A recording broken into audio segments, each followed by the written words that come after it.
আপনাদের সবাইকে স্বাগতম আমাদের মিস্টেক টু মাস্টার চ্যানেলে। একাদশ শ্রেণীর যে ভর্তি প্রক্রিয়া এখন চূড়ান্ত পর্যায়ে। আমরা জানি যে অনলাইনে আবেদন এবং ফলাফলের পর এখন সবচেয়ে গুরুত্বপূর্ণ ধাপ হলো কলেজে গিয়ে সরাসরি ভর্তি হওয়া।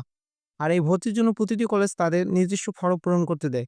আজ আমরা দেখব এই ফর্মটি আপনি কিভাবে নির্ভুলভাবে পূরণ করতে পারবেন এবং কি কি কাগজপত্র সাথে নিতে হবে। ভর্তি ফর্মটি পূরণ করার সময় খুবই সতর্ক থাকবে। এখানে সাধারণত কয়েকটি অংশ থাকে। ব্যক্তিগত তথ্য, প্রথমে আপনার নাম বাংলা এবং ইংরেজিতে সঠিকভাবে লিখুন। এরপর আপনার বাবা মা, অভিভাবকের নাম, তাদের পেশা এবং আপনার জন্ম তারিখ, ধর্ম ও ঠিকানা পূরণ করুন। ঠিকানার ক্ষেত্রে আপনার গ্রাম অথবা বাসা নাম্বার, ডাকঘর, উপজেলা এবং জেলার নাম লিখতে হবে। শিক্ষাগত যোগ্যতা, এই অংশে আপনার এসএসসি পরীক্ষার তথ্য দিতে হবে, যেমন আপনার পরীক্ষার roll number, registration number, board পাশের বছর এবং প্রাপ্ত জিপিএ। অন্যান্য তথ্য, কিছু ফর্মে অতিরিক্ত তথ্য যেমন আপনার পূর্ববর্তী বিদ্যালয়ের নাম বা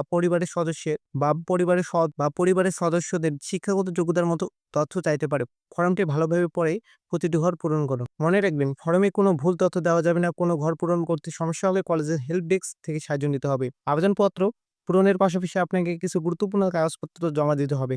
আপনার কলেজের ফর্মের সাথে সংযুক্ত এই তালিকাটি লক্ষ্য করুন। এসএসসি পরীক্ষার মূল মার্কশিট, এর সাথে কয়েকটি ফটোকপিও জমা দিতে হবে।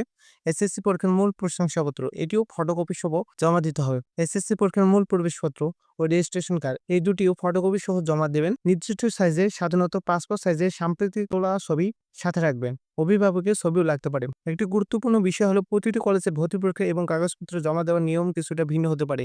তাই আপনার নির্বাচিত কলেজের অফিসিয়াল নোটিশ বা ওয়েবসাইটে ভালোভাবে দেখে নেবেন, অথবা সরাসরি কলেজে গিয়ে খোঁজ নেবেন। আমাদের দেখুন এই ফর্মটি একটি সাধারণ উদাহরণ। আশা করি এই ভিডিওটি আপনাদের ভর্তি পরীক্ষা সহজ করবে। ৭ সেপ্টেম্বর থেকে ১৪ সেপ্টেম্বরের মধ্যে আপনার ভর্তি সম্পূর্ণ করতে ভুলবেন না।